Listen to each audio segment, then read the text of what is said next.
I think it's about 16 years. And Adam is joining us from Boston Dynamics, and they are a local company. So someday, if you live in Boston, you can visit them, buy from them, or work for them. All of these wonderful things. So I'm just going to introduce him and let him take it away, Adam.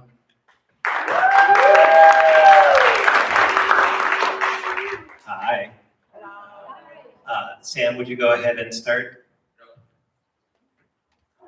You broke my heart because I couldn't dance. You didn't even want me around. And now I'm back to let you know I can really shake them down.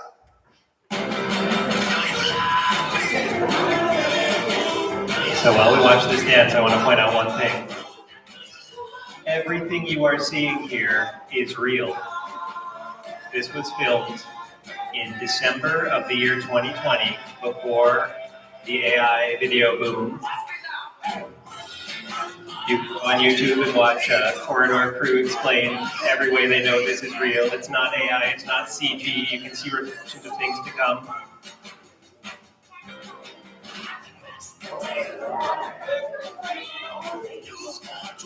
My desk at the time was right up there. I am not one of those people ogling the robot dance. Not this take, anyway.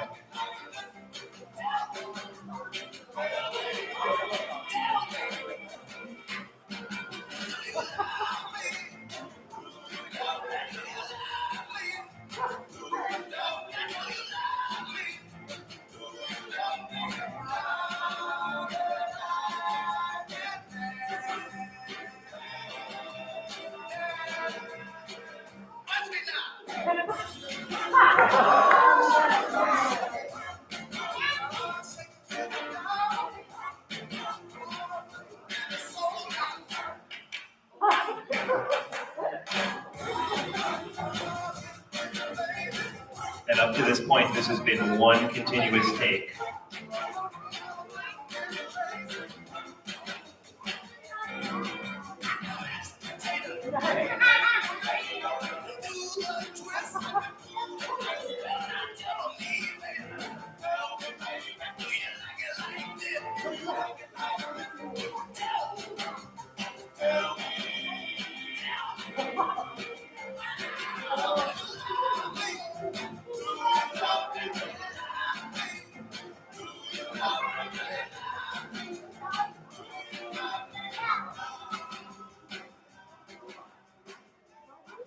Like all the dance videos.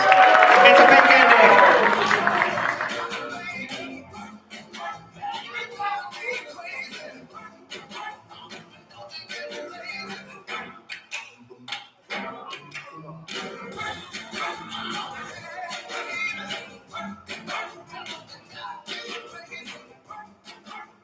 That's the real. Why make robots dance? A lot of people did a lot of hard work, and there was choreography involved. There were many, many takes. There was a professional film crew. There were steady cams. There were many, many takes, many failures. Why make robots dance? Does anyone have an idea? Can we raise a hand? Yes, in the front corner.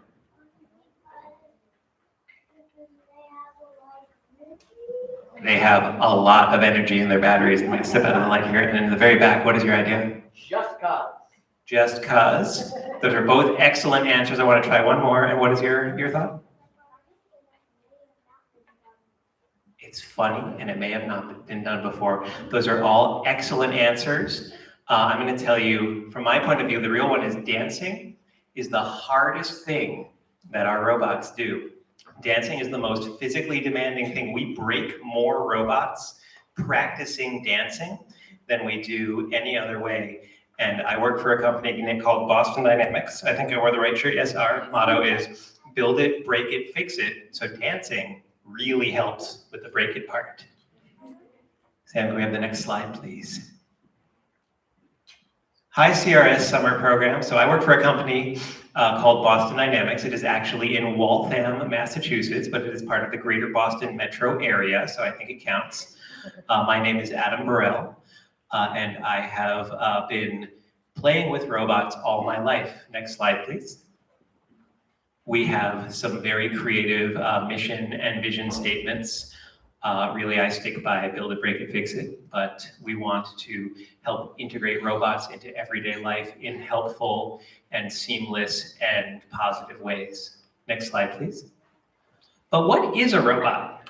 I think we need to start with some ground rules to say like, oh, okay, I guess we can all sort of agree that like the industrial arms that weld cars together are robots, the Mars rovers are robots, this thing that vacuums my my living room is maybe a kind of robot.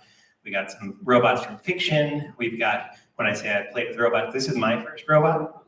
I got this when I was 2 years old, the Robotron RT2, and I was terrified of it.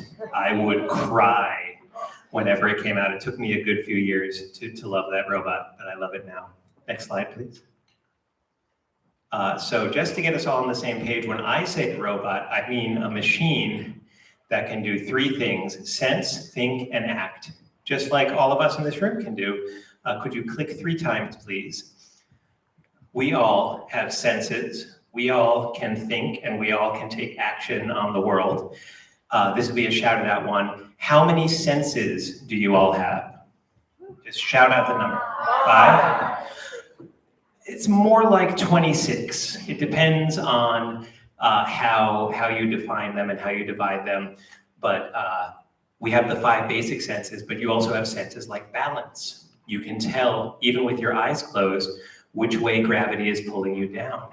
You can sense when you're hungry or thirsty or when there's too much carbon dioxide in your blood. You have separate senses for pressure and heat and pain, and we combine them all together into touch. But we have lots of senses. We think with our brains and we act with our muscles and our limbs. Could you please click 3 more times? Well, our robots, and what we would call a robot, also has to be able to sense, think, and act. But its sensors are more like cameras or accelerometers or GPS receivers. It thinks with a computer brain, and it acts instead of with muscles, with motors. But just in the same way that you can sense, think, and act, a true robot can sense, think, and act. Next slide, please.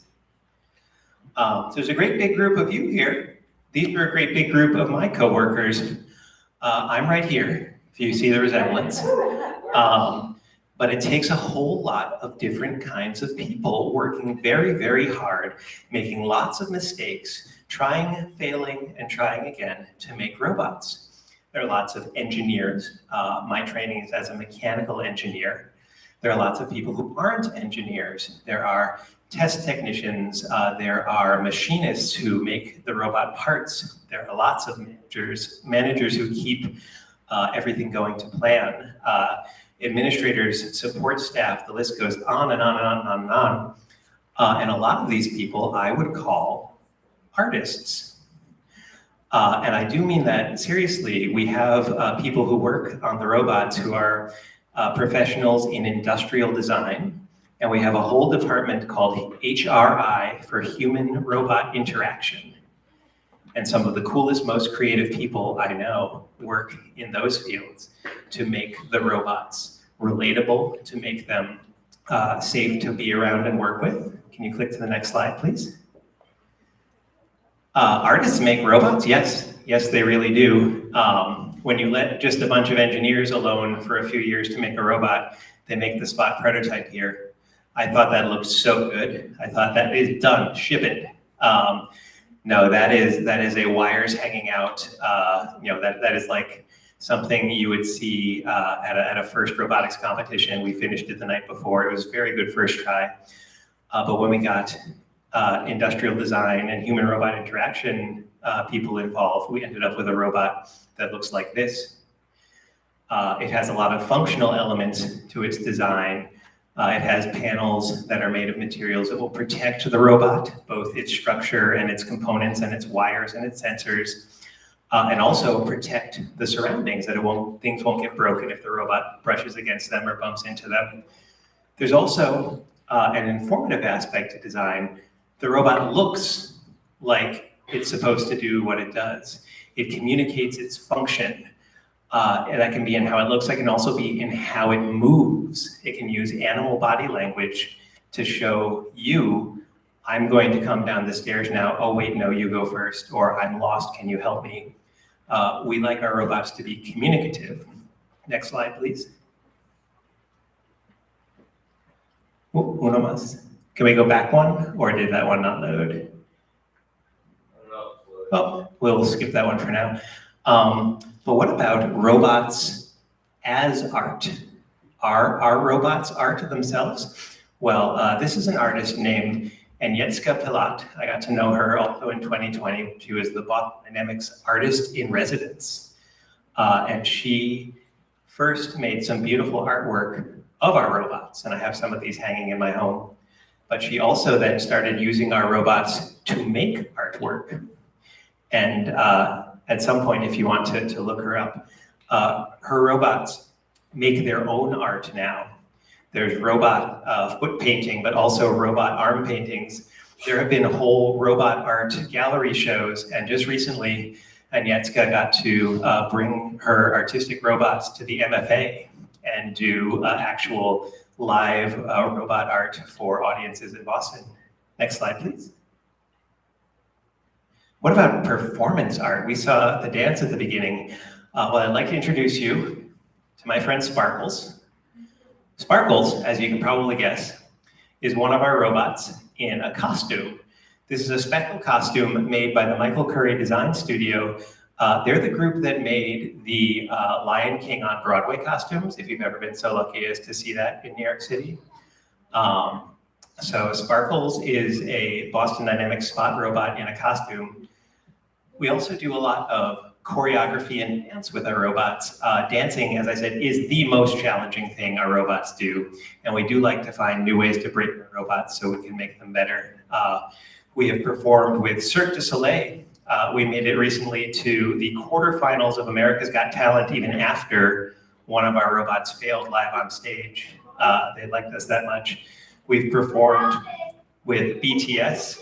We've performed, not with, but we're part of the 50-year anniversary edition of a Rolling Stones album. You saw the Do You Love Me dance at the beginning, which is my favorite thing we've ever done, and many, many more things. So that's my spiel on robots involve art. People who make robots can be artists. Robots can be the subject of art. Robots can make art themselves. And as we've seen here today, robots can even perform in performance art. I think that was my last slide. Excellent. So now, if we could bring up the lights.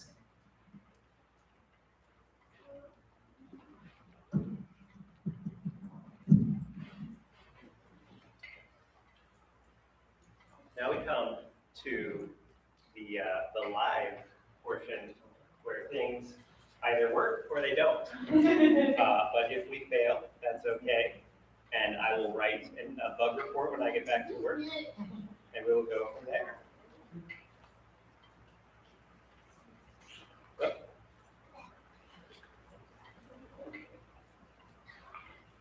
I am the emergency stop, of course.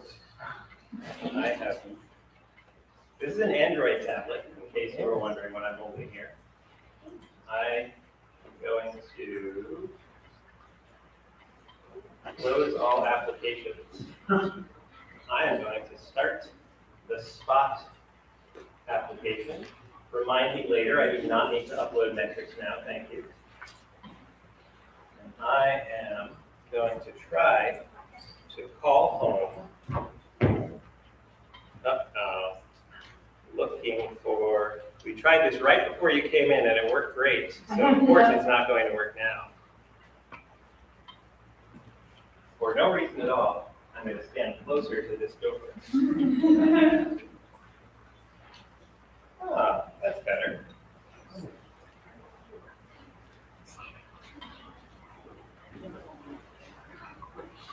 Thank you all for your patience.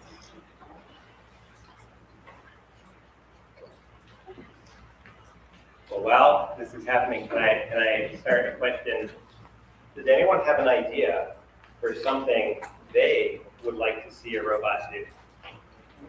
Yes, it's a great spot.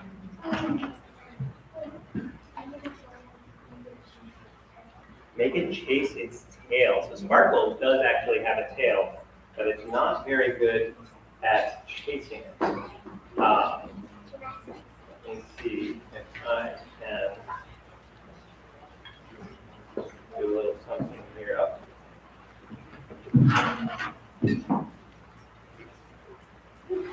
So now I have to remember that looks like a website in Coldor. I'm going to try something here. Let's see if this works. I'm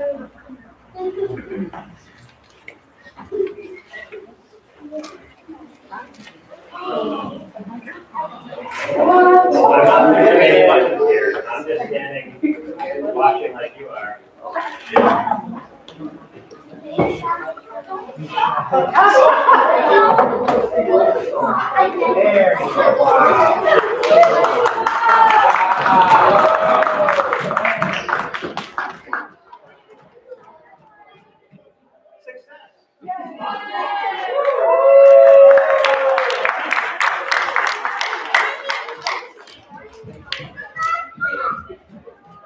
Wi-Fi coming through the metal door. So this is my friend Spot. This is a quadruped, which just means four-legged robot. This one is number Beta 72. We made so many of these, we had to stop giving them numbers. I started stop giving them names and started giving them numbers. And now let's see. I'm an engineer, so I don't normally do this, but let's see if we can get Spot to do a little dance for us. Let's see.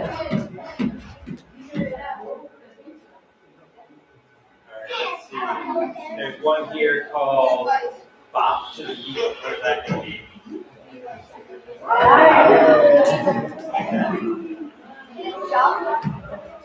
And it jumped. It can do a little bit of a jump. This is one I won't know. This one is called Demo Dance. I like this one. To your question, jump.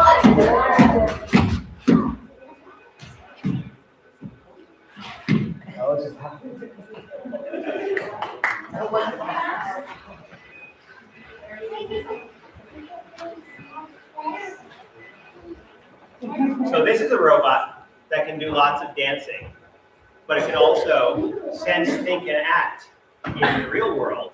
And I'm going to demonstrate that with the help of my friend, the Grunty Pig. And toss it so you know I didn't put it in any particular place.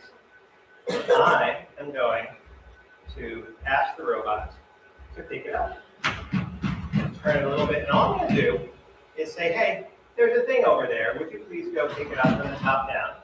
And without me pushing any more buttons, not only is the robot going to look for the robot for it, I want to point out one very important thing.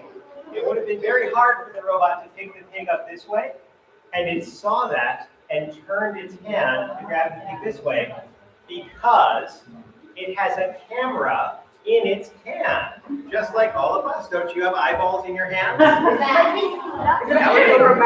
That would make picking things up a lot easier. Whenever we have a really hard engineering problem, like how to pick something up off the ground, we like to cheat. And I don't mean that in a bad way. We decided to put cameras in the robot's hand so that as it got closer to something, it could see right with its hand as it went to pick it up where it was. Robot reported that grab succeeded. Continue. Grab succeeded. So now, if I want to, I can carry it to grab. Why, thank you.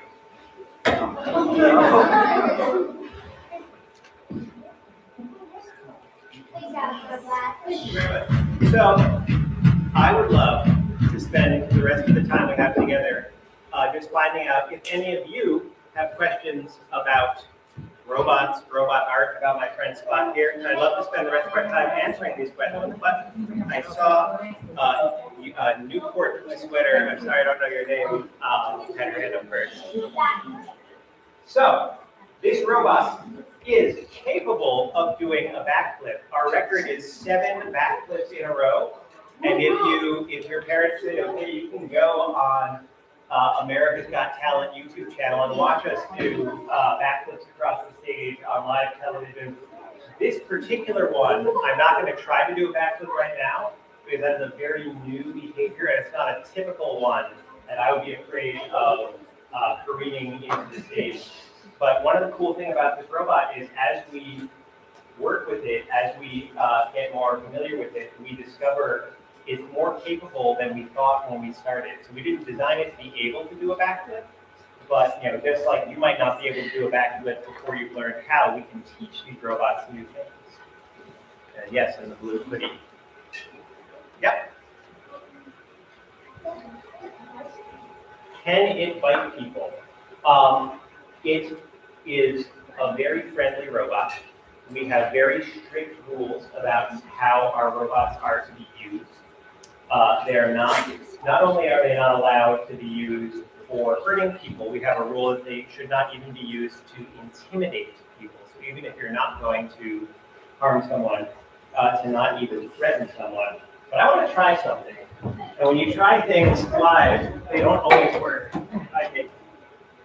I didn't bring this was here already, but I want to try. Let me see if I can walk the robot into that chair. So I'm going to just mash forward on this joystick. I'm not even going to look. You tell me what happens. Did it hit the chair?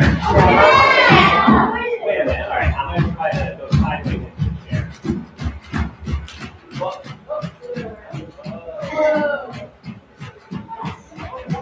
so not only does this robot not bite, it has cameras all around it, 2 in the front, 1 on the side, 1 on the back, and 1 on this other side, so we can see all around it.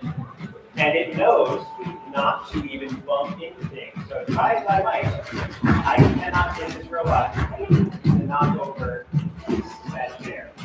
It is like a horse deal. All right. What is your question? It can actually, if you take one little step back behind the stage there, it's actually better. It can go downstairs forward, but especially since it has the arm, I'm going to take it down these stairs backwards. Because just like a large dog, like a golden retriever, they're happy going upstairs, but they're less happy going downstairs because they bang their shins. But it should go on. I didn't tell it there are stairs there. I just started driving it backwards. And it already ticked backwards, seeing that the stairs are there. So let's see.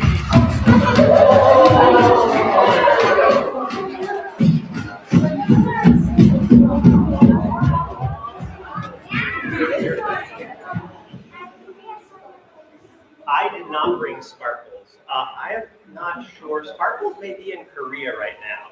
No, I think we got sparkles. No, we got sparkles back for the America's Got Talent semifinals. Sparkles is, of course, a costume that we moved from one robot to another, but I'm sorry, I did not bring sparkles today. What is your question? Can you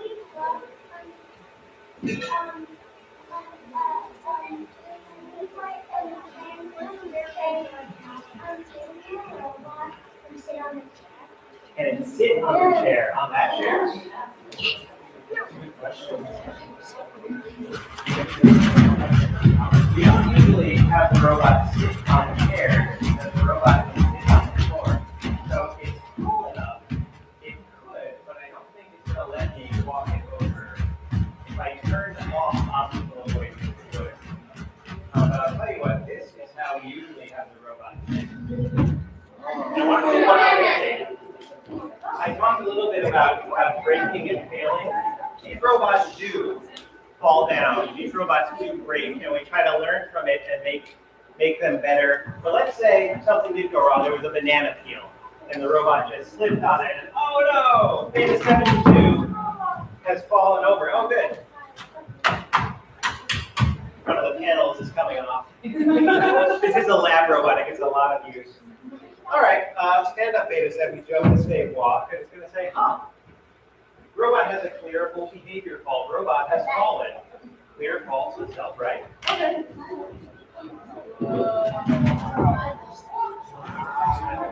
So any orientation that the robot ends up in when it falls, it can turn over and stand back up. I want to make sure to go all around, so I'm going to go way back here. What is your question? That is an excellent question. The short answer is no. We don't program the robots to have feelings. They don't have the capabilities of having feelings. But I want to tell you a story, a quick story. The robots sometimes do things that we didn't tell them to do that seem a little bit like a personality. So I don't think I can do it with this robot. Let me see if I can. Does it have that behavior on it? It does not. There's a behavior that our robots do that we call skipping, where they'll jump 3 times on one pair of legs and then 3 times on the other pair of legs, and they can skip all around. This one doesn't have the skipping behavior loaded onto it, unfortunately. But the funny thing about that is we never taught the robot how to skip. There was a bug in robot code, in experimental robot code one day, where the robot was supposed to be doing a walk where it does these 2 legs, then these 2 legs, then these 2 legs, then these 2 legs. And the bug kept restarting that function, that walk function. And when it starts, it always starts on the same 2 legs. So stepping on these 2 legs, and then these 2 legs again, and then these 2 legs again. But the balancing code was working fine, and it was picking where to put those 2 legs to keep the robot upright. And even though no one told it to, the robot was skipping on 2 legs. And you could drive it around, and we figured out what happened, but it was very surprising in that moment. It did look like the robot had developed a little bit of a personality. So as the robot gets more complicated, as the code gets more complicated, we see little bits of things that can seem like maybe the robot's developing its own personality. The short answer is no, we don't give them feelings, but they're getting more capable all the time. Yes, what was your question?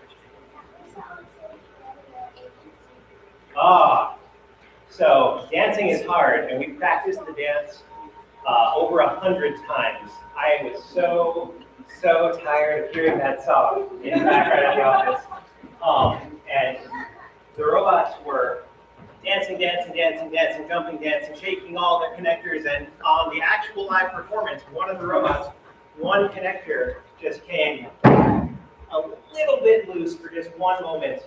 And so the robot had a critical fault and it just sat down. And the other robots were still dancing. And my friend Hannah, who was backstage with the remote control, had a decision to make, because that's our one shot of a live performance in front of millions of people. And they had intentionally choreographed the dance, so if any robot stopped in one place, the rest of the robots would keep dancing and they wouldn't trip over it. But it was close. And Hannah decided, you know what, no, I'm not going to push the button, I'm going to let them finish their dance. And they finished the dance. And the judges loved it. And people were speculating online, those Boston Dynamics sneaky guys, I bet they made one robot sit down just to get more attention. Nope, I will tell you, it was completely by accident. And we got invited back to the quarterfinals, and we even had the same, we made the same robot start sitting down in the same position, and had the other robots come and sort of, get up, robot, get up. But it was a hardware failure. We practiced and practiced and practiced. And sometimes when you practice, you have a hardware failure. But you go on. See, I don't think I've gotten many questions from this side. Yes, what is your question to the transformer? Sure. So it can do a flip. I'm not going to make this one do a flip, but the robots are capable of doing backflips and side flips. It can do backflip after backflip after backflip. We've only done 7 in a row, I think. But that was only because it was back in the telephone pole speed. Yes?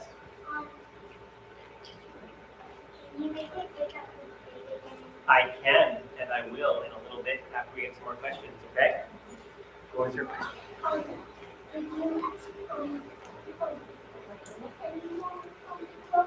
I did not bring any more robots. I brought my one friend, Spot, with me. But right now we have 2 other kinds of robots. We make a robot called Atlas that is shaped like a person. And we make a robot called Stretch, which is shaped like, I have no idea, a big square base with a gigantic arm with a plate of suction cups for grabbing boxes, a crane. It looks Maybe also like an ostrich, but scary. One second, I'm gonna go all the way to the back. What was your question? Can you move the autonomy? How much freedom do you We can dial it all the way up or all the way down. So it can be joystick driven, like I'm doing it here, or it can be, go replay, playback, go to the other side of camp and bring me a sandwich from the staff refrigerator. And it will open doors. It will say, oh, this door is locked. I'm going to go find another way around. It can get disconnected and reconnect later when it comes back into a range. So it depends on how much autonomy we want to give it. But anywhere from completely internally autonomous to I'm just joystick driving it over Wi-Fi from the tablet. What was your question?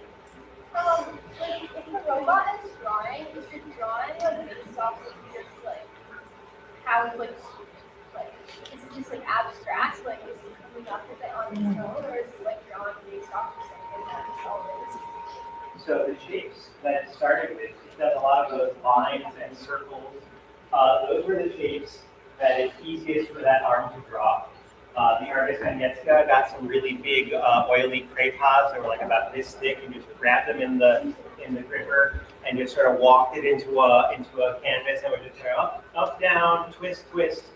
So those shapes are kind of characteristic of how it draws. But she actually has formed a small collaborative of artists who use the robots now, and they've added a lot more sort of soft freeform software. So it still tends to draw in those straight lines and circles, but it's very organic. There's some call it Bob Ross happy accidents in the art. But yeah, it's somewhat, it represents sort of the motion of the robot, or those circle patterns of drawing with the footprints. That's the shape that the robot makes when it turns in place. So it has to do with the structure of the robot, but it sort of reflects the structure in the art. You had your hand for a long time. What was your question?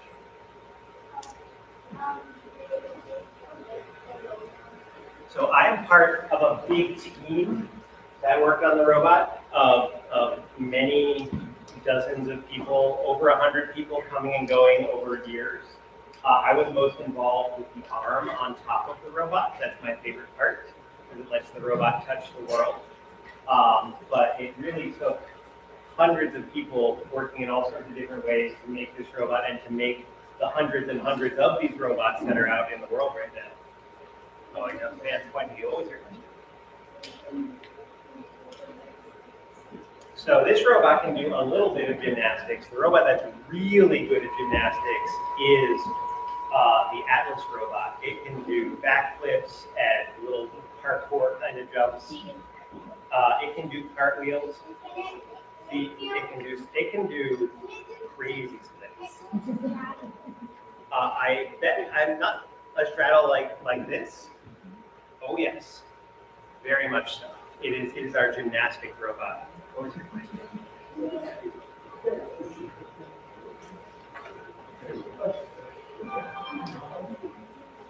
Can I go to you?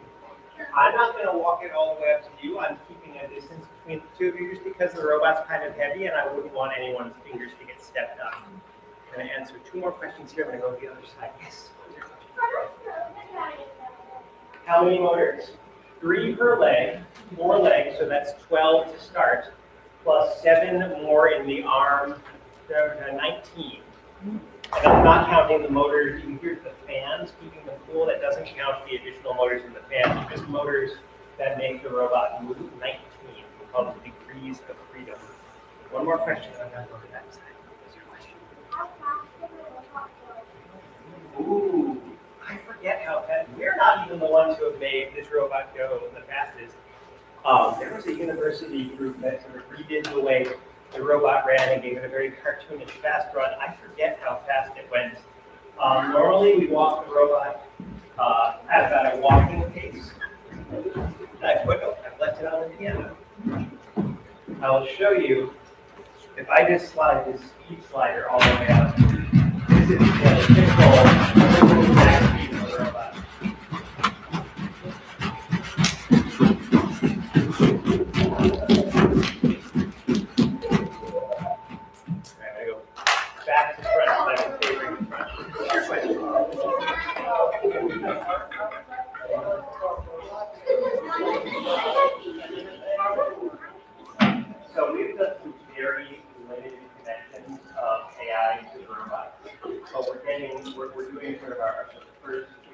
nice with that. We're actually working with Google on bringing very basic AI capabilities to the robot, but it's more in terms of interpreting what it sees. If you say, go pick up the page, you know what it means.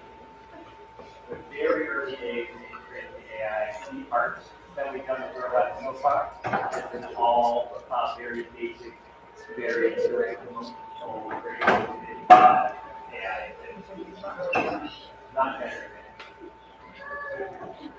When you say teach the robot stuff, what do you mean? So the person most responsible for those dances, her name is Rosa. She was loading some of these dances out right before I let her come here. Her specialties are in physics and in computer animation. So things like how characters move in video games. So we can do something like, oh, let's animate how this character would move in a video game, all the way up to a lot of the dancing in the video we saw first is motion capture. People doing the twist, literally, with motion capture little markers on them, and taking that information about how their bodies move, and then mapping that onto the robot's body using the robot body.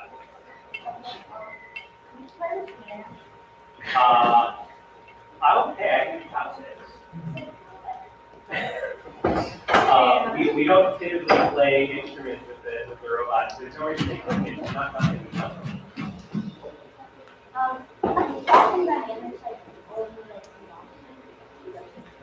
So our headquarters is in Waltham, which is nearby Washington. That's where we do all of our research and development and build the robot and sort of final putting together the robots.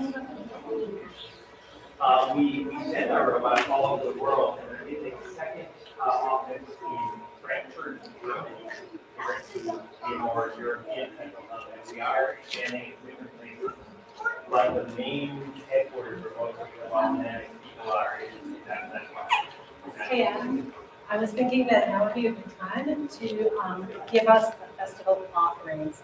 And I know some of you want to stay and spend a little more time getting to understand how Swab was built, what Swab is capable of, and how you might become a designer, all those things. But in the meantime, we're going to do our festival offerings for those of you who are ready to go and do something else. Does that sound good for you all? Oh, and Cricket is becoming my scribe, which is amazing. So we have Draw Zines with Bear in the mini art room, which is the one at the end of the middle building. Does everybody know that one? We have Harmony Singing with Avi in the music suite, which is the upstairs room closest to us in the middle building. We have friendship bracelets with Maisie and Sienna. Is that possible? Yeah, it's right here. Excellent. And then Zach is kindly offering, if you are in advanced clay, you could take a little extra time on any of the pieces that you're working on. And he could take about 6 more kids if you want to learn how to make like a necklace, either a pendant or a bead out of clay. But really it is only the first like 6 kids because you know that space is not as big. Jackson, I was hoping you might do something. Dodgeball? Oh, I didn't see it. That was for next week. So in the gym, dodgeball. And then we also have Anna doing paint a CD in the big OG art room. So there's a lot of different ways to use your body or make art, visual art, or make something fun. And if you want to stay here and talk more with Adam, you can just scoot a little bit forward, but not past that light line. Oh, there's a cap on it. 8 people in the big OG art room. Do you have a question? No. So for people in Hip Hop 1, you're going to be running the dances in the gym. In the gym, not in the dance room. Okay, so Hip Hop 1, if you're running the extra dances, yeah. We have 2 mini festival offerings. So are you offering one too? Yeah. Yeah? All gymnastics classes. All gymnastics classes. Yeah. Okay. All gymnastics classes go to the gym so that you can, there's, we have more offerings than kids today. It's okay, yeah. All right. We got a free drawer, free collage. I think we have more offerings than we have. Okay. Yeah, we have too many offerings.